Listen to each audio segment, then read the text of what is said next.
तो ये कहानी है अपर मून 3 डीमन अकाज़ा की। आज इस वीडियो के अंदर हम अकाज़ा की पूरी बैक स्टोरी को जानेंगे। जब अकाज़ा इंसान होता था तो अकाज़ा क्या करता था, आखिर वो डीमन क्या बना और उसकी बैक स्टोरी में ऐसा क्या सैड हो चुका है कि लोग उसे इतना पसंद करते हैं। हालांकि उसने रेनगोकू को मारा, लेकिन फिर भी लोगों का फेवरेट डीमन आखिर अकाज़ा क्यों है, अकाज़ा में ऐसी क्या स्पेशलिटी है और क्यों आखिर अकाज़ा मरने से पहले इंसान बन जाएगा। इस सारी चीज़ को डिटेल में बात करेंगे, तो मेक श्योर वीडियो को शुरू से लेकर एंड तक देखना और वीडियो अच्छी लगे तो लाइक करना और चैनल पर न्यू हो तो सब्सक्राइब कर देना। विदाउट लॉस्टिंग एनी टाइम वीडियो शुरू करते हैं। तो ये कहानी है अपर मून 3 डीमन अकाज़ा की। अकाज़ा की बैक स्टोरी कुछ इस तरह है कि अकाज़ा जब पैदा हुआ वो बहुत ही छोटा था, तभी उसकी जो मदर थी, उसकी मॉम जो थी वो मर गई थी। उसको उसके बाप ने कुछ अरसा पाला और उसके बाद फाइनली उसका बाप भी बहुत ज़्यादा बीमार हो गया। तो फाइनली अकाज़ा अपने बाप की दवाई लाने के लिए चोरी करने लगा, क्योंकि उसके बाप की जो दवाई थी वो काफ़ी ज़्यादा महंगी थी और अकाज़ा के पास इतने पैसे नहीं थे कि वो अपने बाप के लिए दवाई ख़रीद सके। ऑल दो अकाज़ा इधर पे बहुत छोटा भी था, मगर फिर भी वो चोरी करता था, वो लोगों की जेब काटने लगा था। अब इसी के चलते अकाज़ा इस सब में 2 बार पकड़ा गया। जब वो पहली बार पकड़ा गया तो उसे बहुत मारा पीटा गया और उसे अगली दफ़ा जब वो पकड़ा गया तो उसे मारा पीटा भी गया और उसके हाथों पर 2 मार्क भी बना दिए गए, 2 टैटू बना दिए गए, जो तुम आज अकाज़ा की पूरी बॉडी पे देख सकते हो। इनको क्रिमिनल मार्क्स भी बोला जाता है। अब उन लोगों ने जिन्होंने अकाज़ा को पकड़ा था, अकाज़ा को बहुत ज़्यादा मारा और साथ ही साथ कहा कि अगली बार अगर तुमने चोरी की तो हम तुम्हारे हाथ काट देंगे। जिसके जवाब में अकाज़ा बहुत ही बैडएस तरीके से बोलता है कि अगर तुम मेरे हाथ काट दोगे तो मैं अपने पाँवों से चोरी करूंगा। अब इसी के चलते अकाज़ा वापस जब घर जाता है तो उसके फादर देखते हैं कि अकाज़ा उसकी वजह से कितना पिट के आया है। अगर हालांकि उन्होंने अकाज़ा के लिए इतना काम कभी नहीं किया जितना अकाज़ा उनके लिए कर रहा है। अब नेक्स्ट दिन जब अकाज़ा काम पर जाता है तो उसके फादर पीछे से घर में खुदकुशी कर लेते हैं, फांसी पर लगकर अपने आप को फांसी लगा लेते हैं और ख़ुदकुशी कर लेते हैं, सुसाइड कर लेते हैं। और जब अकाज़ा घर आता है तो उन्हें उनकी डेड बॉडी मिलती है और साथ ही उन्हें एक नोट मिलता है, जिस नोट के अंदर अकाज़ा के फादर ने लिखा हुआ था कि तुम मेरे लिए इतनी मार मत खाओ और तुम भी एक अच्छी ज़िंदगी गुजार सकते हो, जाओ एक नॉर्मल ज़िंदगी गुजारो। अब इस सब के चलते हमारे अकाज़ा को बहुत ही ज़्यादा गुस्सा आ जाता है। अब अकाज़ा को इतना गुस्सा उन लोगों पर आ रहा था जिन्होंने अकाज़ा को मारा था, क्योंकि अगर वो अकाज़ा को ना मारते तो उसके फादर कभी भी खुदकुशी ना करते। तो अकाज़ा सीधा उन लोगों के पास चला जाता है और उन 7 लोगों को बहुत मारता है और बहुत इतना मारता है कि लिटरली उनके सर फट जाते हैं। और अकाज़ा उन्हें मार ही रहा होता है कि वहाँ पर अकाज़ा देखता है कि कोई एक बंदा है जो तालियां बजा रहा है। अब अकाज़ा उसकी तरफ मुतवज्जा होता है और अकाज़ा बोलता है कि तुम कौन हो और इस तरह तालियां क्यों बजा रहे हो। तो वो बंदा अकाज़ा की तारीफ़ करता है और कहता है वाह, तुमने बगैर किसी वेपन का इस्तेमाल किए, बगैर किसी हथियार का इस्तेमाल किए 7 बंदों को अकेले हरा दिया, तुम काफ़ी कूल हो बस। तो हमारा अकाज़ा जो बहुत ज़्यादा गुस्से में खड़ा था वो उस बंदे को भी बोल देता है कि आजा, तुझे भी पिटने का दिल चाह रहा है तो पीट दूं मैं तुझे। तो इसी के चलते अकाज़ा उस बंदे के ऊपर भी हमला कर देता है, मगर वो बंदा भी कोई आम बंदा नहीं था और वो कुछ ही देर में अकाज़ा को हरा देता है और उस बंदे को अकाज़ा का एक मुक्का भी नहीं लगता। अब ये बंदा एक मास्टर था, एक निंजा मास्टर आप कह सकते हैं, मैं आसानी के लिए इसे निंजा मास्टर कह रहा हूँ। एक निंजा मास्टर था जो कि बहुत ही ज़्यादा अच्छे तरीके से लड़ाई जानता था। अब ये बंदा अकाज़ा को हराता है और अकाज़ा इस लड़ाई में बेहोश हो जाता है और ये अपने साथ अकाज़ा को अपने एक काइंड ऑफ टेम्पल में ले जाता है।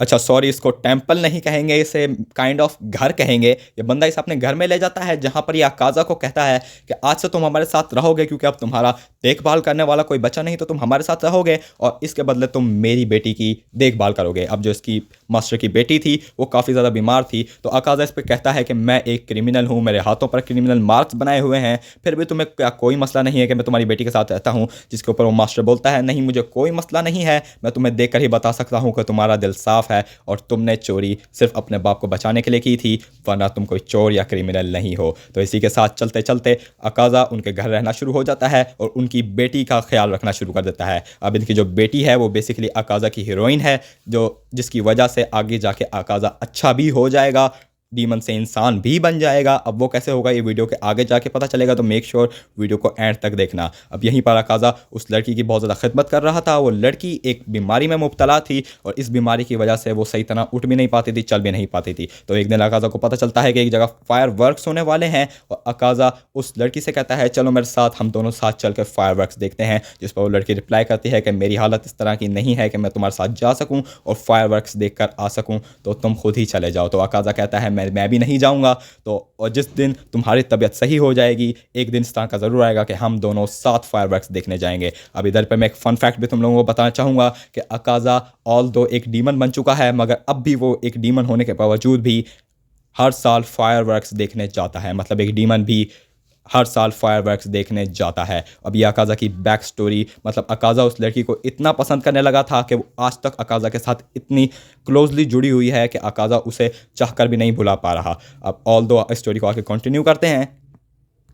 अब यहीं पर हमें स्टोरी के अंदर पता चलता है कि कुछ गुंडे हैं जो इनके घर को हथियाना चाहते हैं और इनके घर में अपनी कुछ नई बिल्डिंग्स वगैरह बनाना चाहते हैं, जिसकी वजह से उन्हें ये घर चाहिए और वो मास्टर के ऊपर प्रेशर डाल रहे हैं कि वो इस घर को छोड़ दें क्योंकि उन्हें वो घर चाहिए। अब इसी के चलते हमारे इस चीज़ को यहीं पर ड्रॉप करते हैं और इसी के चलते हमें पता चलता है कि अकाज़ा का जो मास्टर है वो जब अकाज़ा और उसकी बेटी बड़ी हो जाती है, कुछ बड़ी हो जाती है, तो वो फाइनल करता है कि अकाज़ा तुम मेरी बेटी से शादी करोगे। अब ये सुनकर अकाज़ा बहुत ही ज़्यादा खुश हो जाता है और उसकी बेटी भी बहुत ज़्यादा खुश हो जाती है क्योंकि दोनों एक दूसरे को पसंद करते थे।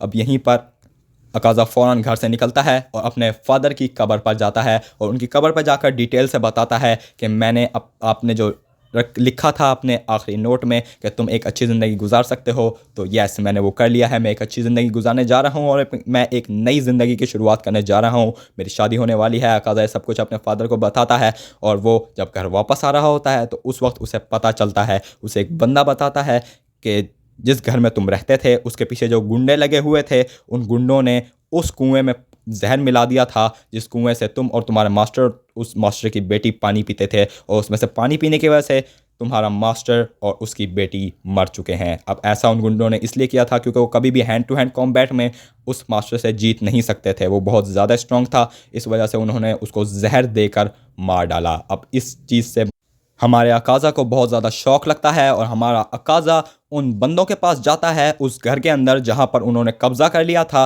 और अकाज़ा उन 36 बंदों को अकेले बगैर किसी वेपन के मार डालता है। लिटरली उन्हें इतना मारता है कि अकाज़ा के एक मुक्के के अंदर उनकी गर्दन कटकर अलग हो रही थी। अब इसके चलते अकाज़ा उन 36 बंदों को ऊपर पहुंचा देता है और उनको बचाने वाला वहाँ कोई नहीं होता क्योंकि जो भी अकाज़ा के करीब आ रहा था अकाज़ा लिटरली उसे मार रहा था, जान से मार रहा था। तो दोस्तों यहीं पर आपको पता चल सकता है कि अकाज़ा हैंड टू हैंड कॉम्बैट में जब वो इंसान था तब भी कितना ज़्यादा स्ट्रांग था। अब इसी के चलते उस पूरे इलाके में ये मशहूर हो जाता है कि अकाज़ा तो एक डीमन है और उसके करीब जो भी जाता है वो उसे मार डालता है। अब चलते चलते ये खबर हमारे मास्टर मोज़ान तक पहुँच जाती है और मास्टर मोज़ान सोचते हैं कि इस इलाके में तो मैंने कोई डीमन नहीं भेजा, तो ये किस डीमन की बात कर रहे हैं, तो क्यों ना मैं वहाँ जाऊँ और चेक कर कर आऊँ कि कौन सा डीमन है। तो इसी के चलते हमारे मास्टर मोज़ान अकाज़ा के पास जाते हैं और अकाज़ा वहाँ बहुत ही गुस्से में था और अकाज़ा उस मास्टर मोज़ान से पूछता है कि तू कौन है और यहाँ पर क्यों आया है। तो मास्टर मोज़ान कहता है क्या तुम एक डीमन हो, देखकर तो नहीं लग रहा कि तुम एक डीमन हो। अब अकाज़ा बगैर कुछ सोचे समझे मास्टर मोज़ान पे भी हमला कर देता है और इसका नतीजा क्या हो सकता है ये तो तुम जानते ही हो। मास्टर मोज़ान लिटरली अपना हाथ अकाज़ा के सर के आर पार कर देते हैं और अपना ब्लड अकाज़ा की बॉडी में डाल देते हैं और इसी के साथ अकाज़ा की पूरी मेमोरी यानी उसकी सारी याददाश्त भी मिटा देते हैं। अब इसलिए मास्टर मोज़ान इस तरह का इसलिए करते हैं क्योंकि अकाज़ा कभी एक डीमन नहीं बनना चाहता था, बल्कि अकाज़ा हमेशा एक इंसान, एक अच्छी ज़िंदगी चाहता था। अब अकाज़ा को एक डीमन बना दिया जाता है और अकाज़ा की सारी बैक मेमोरीज़ को मास्टर मोज़ान मिटा देते हैं, जिसके बाद अकाज़ा के पास सिर्फ एक ही एम था कि उसने सबसे ज़्यादा स्ट्रॉन्गर डीमन बनना है, जिसके चलते अकाज़ा ने बहुत सारे हाशिरात को मारा, बहुत गोकू को भी मारा और बहुत सारे लोगों को भी मारा। मगर इधर भी एक फ़न फैक्ट है कि अकाज़ा ने जब से वो डीमन बना एक भी लड़की को नहीं मारा। अब इसलिए इसीलिए ये है क्योंकि वो अपनी जो मास्टर की बेटी है उससे इतना ज़्यादा अटैच हो चुका था कि वो उसे कभी भुला ही नहीं पाया, जिसके चलते उसने आज तक किसी लड़की को भी नहीं मारा।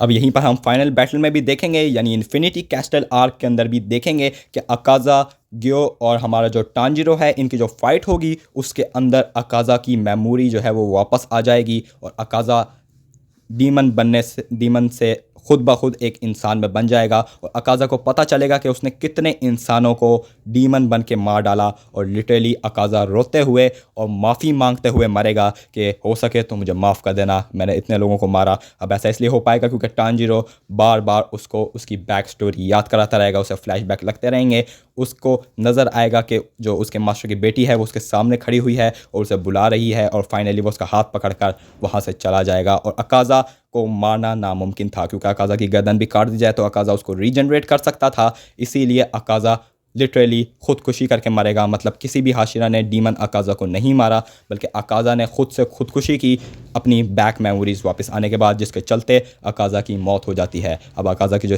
बैक स्टोरी है ये काफ़ी ज़्यादा सैड है। इसको चाहो तो तुम मांगा में भी पढ़ सकते हो, बहुत ही जल्द ये एनिमेशन में भी आ जाएगी जिसको तुम देख सकते हो। इसमें तकरीबन 1 साल लग सकता है। तो ये वीडियो इतनी ही थी। उम्मीद है तुम्हें वीडियो अच्छी लगी होगी। अच्छी लगी हो तो लाइक कर देना, चैनल पे न्यू हो तो सब्सक्राइब कर देना, साथ ही दोस्तों के साथ शेयर कर देना, और कमेंट सेक्शन में ज़रूर बताना कि तुम अब भी अकाज़ा को हेट करते हो या तुम अकाज़ा की जो दुख है उसको समझ पा रहे हो और तुम अब अकाज़ा को एक अच्छा डीमन मारने लगे हो। इसी के साथ वीडियो को एंड करते हैं। Tata bye bye.